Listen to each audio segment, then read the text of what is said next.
unti-unti na nga muling dumadami ang mga pasero dito sa Araneta Center Bus Station at kasabay nga nito ang pagpapaigting ng seguridad dito.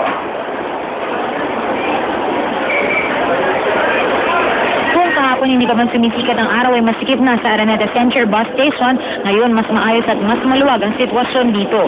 Ayon sa ilang konduktor at driver na ating nakausap, halos wala raw kasing laman ang kanilang mga biyahe.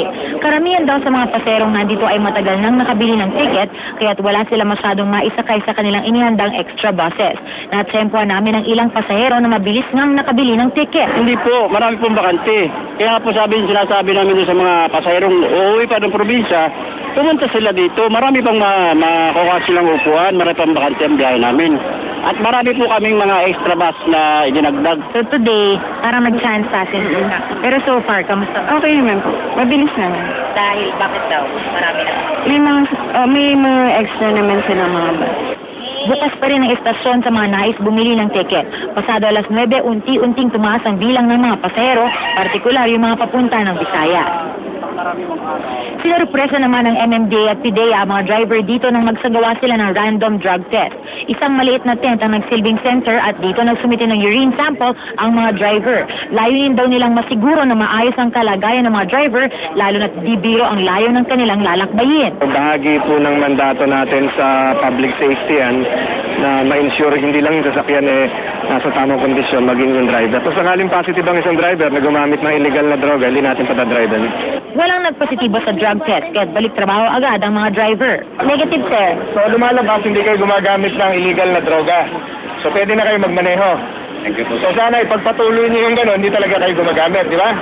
Para sa kapakanan ninyo, pasahero niyo, pamilya niyo. Sa Oplan Metro Alalay, Semana Santa ng MMDA, 1,800 ng personnel ang ipapakalat at 200 dito ang itinalaga sa mga bus terminals. Ang mga miyembro ng Sidewalk Clearing Operations Group o yung mga sidewalk sweepers ang nabigyan ng tungkulin na mag-assist sa mga pasahero.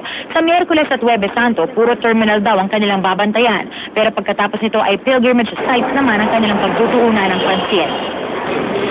Maganda po yun kasi nakakatulong din po kami sa mga mga tao.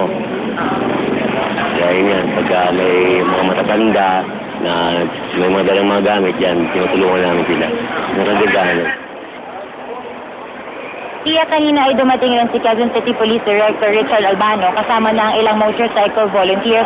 Ang mga ito raw ay magiging partner ng kapulisan ngayong Semana Santa dahil sila ang magiging bantay bahay. Maghihikot daw ang mga ito sa mga bahay nga na may iwan at mga uuwi sa probinsya. Pwede silang magsagawa ng citizen's arrest o di kaya naman pwede sila agad mag-report sa mga pulis kung sakaling meron silang mapapansin na mga actions na kahina-hinala dito sa mga mapupuntahan nilang komunidad. Pia? Isay, sarasi ito, no? Kumusta naman yung traffic dyan sa paligid ng bus station? Grabe, maayos naman ang dali ng traffic dito na walang build-up. Kasi kanina, meron din tayo mga kawani ng MMDA na nag-a-assist sa traffic flow dito.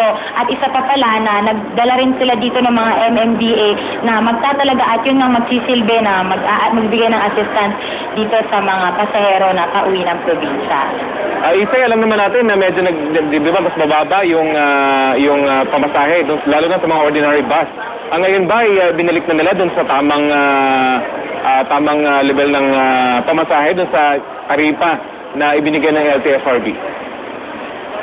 Rafi, sa aking pagkakaalam ay kanina, meron tayong ilang mga pasahero na nakausap. And so far, kung magkano raw yung nabili nung isa, nag-compare kasi sila ng prices yung isa bumili last week, yung isa naman ay bumili kahapon. Pero so far, pareho pa rin yung presyo ng pagkakabili nila ng ticket. So we are assuming na nananatili pa rin yung presyo at hindi pa rin ito nagbabago. Pero we'll check on that, Rafi. At so far, Isay, okay naman yung seguridad dyan? Wala pa namang naiulat ng mga pickpocket? Yes, Rafi, magandang balita. Walang naiulat na mga kaso na nagdadala ng mga bawal o di kaya naman itong mga pickpockets. Bukod nga dun sa mga nahuli or nakumpiskahan kahapon na may dala ng pintura at thinner na iuwi sana nila sa kanilang mga probinsya. Kaso nga lang ay pwede itong maging mitsa ng sunog. Kaya kinumpiska na lang muna ito ng mga pulis na nag-iikot dito. Okay, maraming salamat, Isay.